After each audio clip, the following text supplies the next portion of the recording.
Hello everyone, welcome again.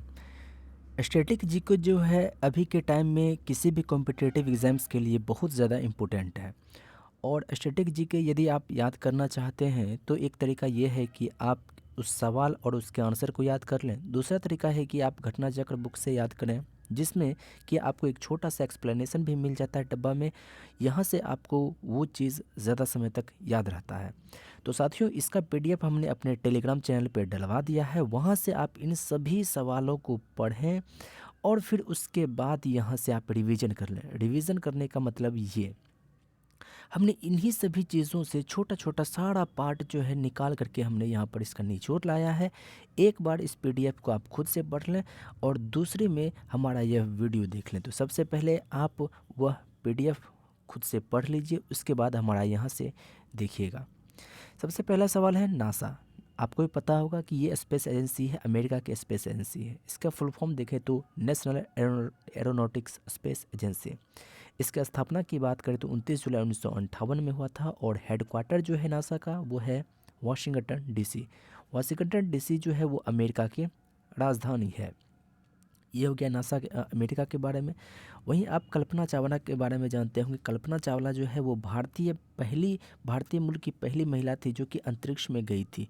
कब गई थी? 2003 में, और इनकी डेथ भी 2003 में ही हो गई थी। 1-2-3 यानी 1 फरवरी 2003 को हो गई थी। अब यहाँ से एक याद आप ये भी रखिएगा कि कल्पना चावला किस यान से गई थी। तो क से कल्पना, क से कोलंबिया यान से ये गई हुई थी। अब है सवाल कि अंतरिक्ष की बात हो रही है, तो अंतरिक्ष में जाने वाला पहला आदमी कौन था, किस देश ने भेजा था? तो अंतरिक्ष में सबसे पहले मनुष्य को भेजा था रूस ने, और उसमें गागरिन टेरेस्कोवा। गागरिन जो है वो पुरुष था और टेरेस्कोवा जो है वो महिला थी। गागरिन जो है वो 61 में गया था और टेरेस्कोवा जो है 63 में गया हुआ था।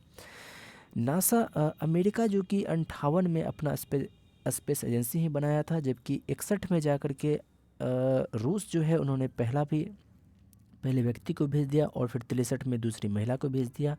और यहाँ पर ये भी याद रखिएगा गागरिन जो है किस यान से गया हुआ था, तो वो स्टॉक 1 से, और टेरेस्कोवा जो है वो स्टॉक 6 से गया हुआ था। अब सवाल आता है कि चीन कैसे पीछे रहेगा। तो चीन भी पीछे नहीं रहा। चीनी पहली महिला अगर बात करें अंतरिक्ष में जाने वाली तो वो है लियू यांग। कब गई थी? 2012 में, और इस यान का नाम था सेनझू 9। अब सवाल आता है कि अंतरिक्ष की बात हो रही है, अंतरिक्ष में जाने वाले पुरुष महिला की बात हो रही है, तो क्या अमेरिका ने गया? हाँ, अमेरिका गया, लेकिन सबसे पहले उसने बंदर को भेजा। अल्बर्ट पहला जो है फेल हो गया, तो अल्बर्ट दूसरा भेजा, और ये रिसस नाम का बंदर था जो कि यूएसए ने भेजा था।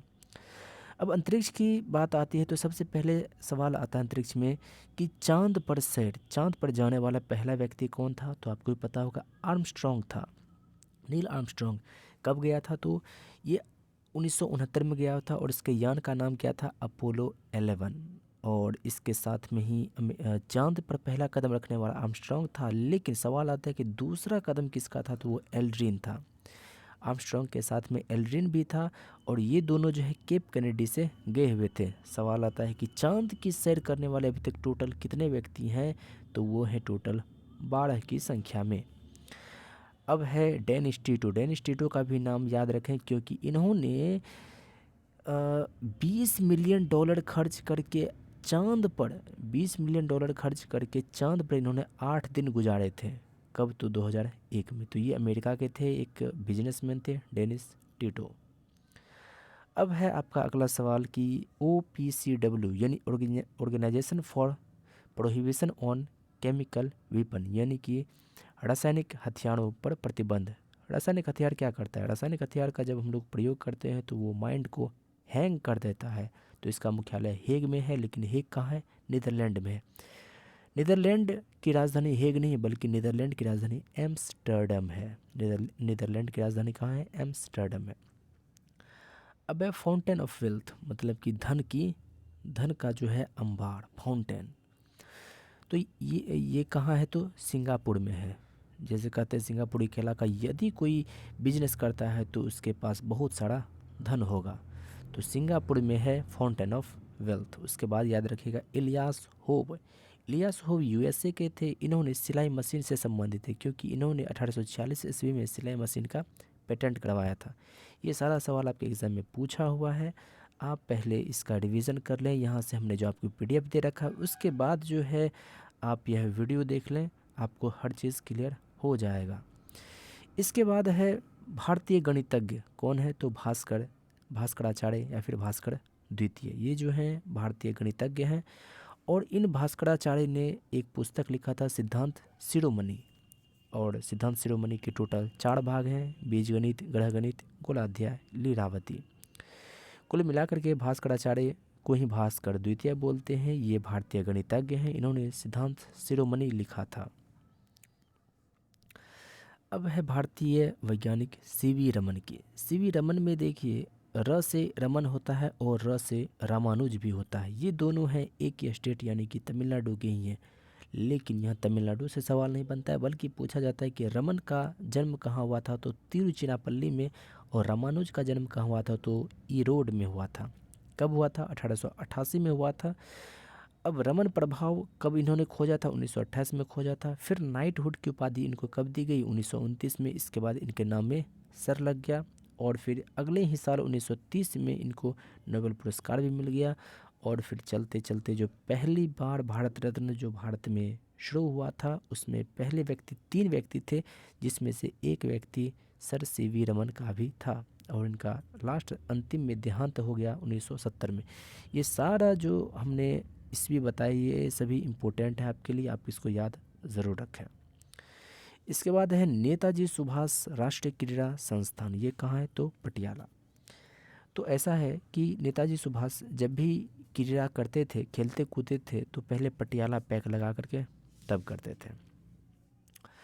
अब है विक्रम ए साराभाई। विक्रम ए साराभाई को की बात करें तो इनको अंतरिक्ष कार्यक्रम का जनक कहा जाता है। क्यों कहा जाता है, क्योंकि इन्होंने ये 1947 में जब हमारा भारत आज़ाद हुआ, तो विक्रम ए साराभाई जो है कैम्ब्रिज विश्वविद्यालय से पढ़ करके 1947 में आए, और इन्होंने अहम में आकर के अहमदाबाद में इन्होंने PRL की स्थापना कर दी, यानी कि भौतिक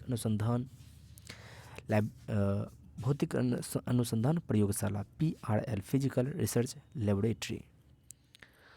इसके बाद इन्होंने शुरुआत में इसरो की भी अध्यक्षता इन्होंने करी थी। इसके बाद ICAR, ये फुल फॉर्म आप शॉर्ट फॉर्म भी याद रखें, क्योंकि आपके एग्ज़ाम में डायरेक्ट ICAR का हेडक्वार्टर कहाँ है ऐसा पूछ लिया जाता है। Imperial council of agriculture research, इसकी स्थापना 1929 में हुई थी, लेकिन बाद में इसका नाम कर दिया गया Indian council of agriculture research, यानी कि भारतीय कृषि अनुसंधान परिषद। तो इसका मुख्यालय कहाँ है, तो नई दिल्ली में। स्थापना कब होती है, तो 1929 में होती है।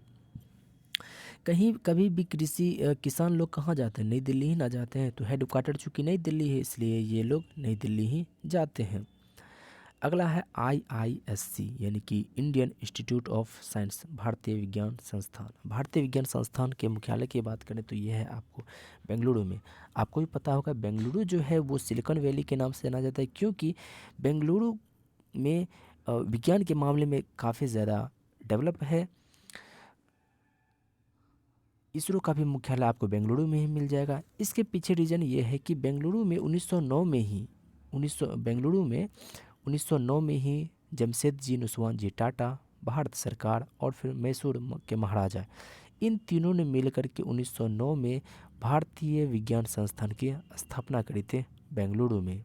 उसके बाद बेंगलुरु हमेशा विज्ञान के मामले में हमेशा आगे बढ़ता ही रहा। अब सवाल आता है राकेश शर्मा का। राकेश शर्मा भारतीय मूल के पहले व्यक्ति थे जो कि अंतरिक्ष गए हुए थे। कब गए थे, तो 1984 में गए हुए थे। जब 1984 में गए थे राकेश शर्मा, तो इंदिरा गांधी ने पूछा था अंतरिक्ष से हमारा भारत कैसा लगता है, तो राकेश शर्मा ने कहा था सारे जहां से अच्छा। और याद होना चाहिए आपको 1984 में ही इंदिरा गांधी की भी हत्या कर दी गई थी। राकेश शर्मा जो गए हुए थे अंतरिक्ष, वो किस यान से गए थे, तो सोयूज T11 से। किससे, सोयूज T11। अब याद रखिएगा 2011। भारत जो है क्रिकेट में पहला विश्व कप जीता था 1983 में, और दूसरा 2011 में जीता था। 1983 में अभी आपने फिल्म भी देखा होगा। अब है कि अंतरिक्ष में सबसे पहला जो भारत का जो अभियान था वो था चंद्रयान प्रथम, यानी हर कोई चंद्रमा के लिए भागता है। चंद्रयान प्रथम की बात करें तो ये जब छोड़ा गया था वो 2008 में छोड़ा गया था। देखिए, अगर हम भारत में बात करें कि स्पेस कोई भी सैटेलाइट छोड़ना होता है तो वो आंध्र प्रदेश में श्रीहरिकोटा एक जगह है। आंध्र प्रदेश में एक श्रीहरिकोटा जगह है। उस श्रीहरिकोटा में ही है सतीश धवन अंतरिक्ष केंद्र। सतीश धवन अंतरिक्ष केंद्र, यहीं से किसी भी सैटेलाइट को अंतरिक्ष में भेजा जाता है। अगर इसको शॉर्ट फॉर्म में कहते इसको साड़ भी बोलते हैं, यानी कि Sriharikota high altitude range. Sriharikota high altitude range. फिर से हम बात कर लें, आंध्र प्रदेश किसी भी सैटेलाइट को भेजा जाता है, कहाँ से भेजा जाता है तो आंध्र प्रदेश में एक जगह का नाम है श्रीहरिकोटा, वहाँ पर एक सेंटर है सतीश धवन अंतरिक्ष केंद्र, वहीं से भेजा जाता है।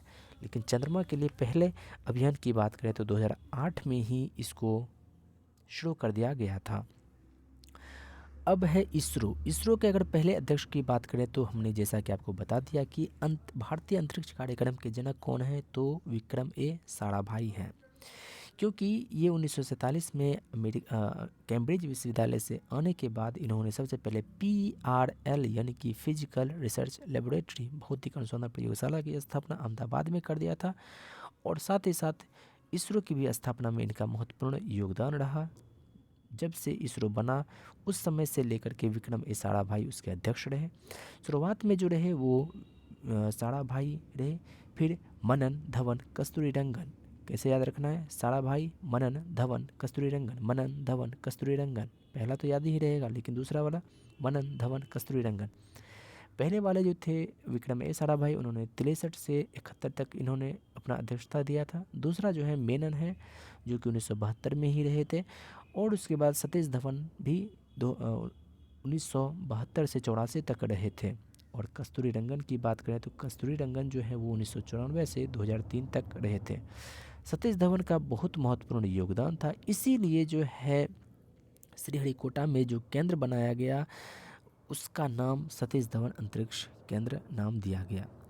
अब इसके हम बात करें परमाणु बम का, तो परमाणु बम का जो पहला परीक्षण था वो हमारे भारत में पोखरण में किया गया था। 1974 में पहला किया गया और दूसरा जो 1998 में किया गया।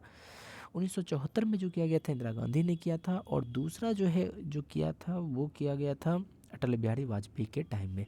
अब पूछा जाता है कि 1974 में जो किया गया था इंदिरा गांधी के द्वारा, उस समय उसका कोड क्या था, तो याद रखिएगा उस समय जो उसका कोड था वो था स्माइलिंग बुद्धा। और फिर वाजपेयी जी के टाइम में 1998 में जो हुआ था उसमें जो कोड था वो था ऑपरेशन शक्ति। और इसी में अटल बिहारी वाजपेयी ने कहा था जय जवान जय किसान जय विज्ञान। और इसमें अब एक नया नाम जोड़ दिया गया है जय अनुसंधान। जय अनुसंधान के बारे में मोदी जी ने कहा है। रविंद्रनाथ टैगोर का तो नाम आपने सुना ही होगा। इन्होंने राष्ट्रगान का रचना किया है, जन गण मन अधिनायक जय है। आपको भी पता होगा कि इनको नोबेल पुरस्कार मिला है, लेकिन आपको पता होना चाहिए कि केवल ये प्रथम भारतीय नहीं बल्कि प्रथम एशिया के हैं जिनको कि नोबेल पुरस्कार मिला है। किसके लिए मिला है, तो गीतांजलि पुस्तक के लिए मिला है। कब मिला है, तो 1913 में इनको मिला है। अब आप लोग एक चीज़ जानते होंगे, आरती शाह। आरती शाह को शाह दिया तो बस ये इंग्लिश चैनल पार कर ली। कब, तो 1958 में 1959 में। अब है कि 3 पोजीशन ट्रैफिक सिग्नल, जो एक लाल, एक हरा और एक येलो जो आपको दिखता है, इसका पहला पेटेंट किसने करवाया था, तो मॉर्गन। ये तीनों लाइट जो है कहाँ पर देखने को मिलता है, मार्ग में मिलता है, तो इसलिए मार्ग से हो जाएगा मॉर्गन। लेकिन कब इन्होंने पेटेंट करवाया था, तो 1923 में। 1923 में ही स्वराज पार्टी की भी स्थापना हुई थी। अब है अगला सवाल, खजुराहो। देखिए इसको याद कैसे रखना है, खजुआता है खजुआता हुआ है मध्य में एछिया। ऐसे है कि कोई भी व्यक्ति या फिर कोई लड़की कोई लड़का अगर खजुआता है मध्य में तो लोग कहते हैं एछिया। तो खजुराहो कहाँ पर है, तो मध्य प्रदेश में है। और इसको कब शामिल किया गया था यूनेस्को की सूची में, तो 1986 में। और वहीं पर मॉम की बात करें कि मंगल ऑर्बिटर मिशन, इसकी शुरुआत इसको जो किया गया था 2013 में। 2012 में इसको स्वीकृति मिली थी और 2013 में जो है इसको किया गया था मंगलयान प्रथम। और ये उस समय जो इसरो के अध्यक्ष थे वो थे के राधाकृष्णन। कौन थे, के राधाकृष्णन। और लास्ट सवाल है हमारा रॉबर्ट गालब्रेथ। रॉबर्ट गालब्रेथ का नाम सुना ही होगा। रॉबर्ट गालब्रेथ को ही कहते हैं जेके रोलिंग। रॉबर्ट गालब्रेथ को ही कहते हैं जेके रोलिंग। इनकी महत्वपूर्ण एक रचना है हैरी पॉटर। हैरी पॉटर का सीरीज जो है इन्होंने ही लिखा था, गालब्रेथ, और इसी को कहते हैं रोलिंग। तो साथियों, वीडियो के अंत तक बनने के लिए आपका बहुत बहुत धन्यवाद। और ये जो हमने पूरे पीडीएफ का जो निचोड़ हमने यहाँ से बताया है, उसको पढ़ने से पहले आप जो है इन पीडीएफ को काफ़ी बारीकी से पढ़ लें और उसके बाद रिवीजन आप इस वीडियो से कर लें। शुक्रिया। जय हिंद।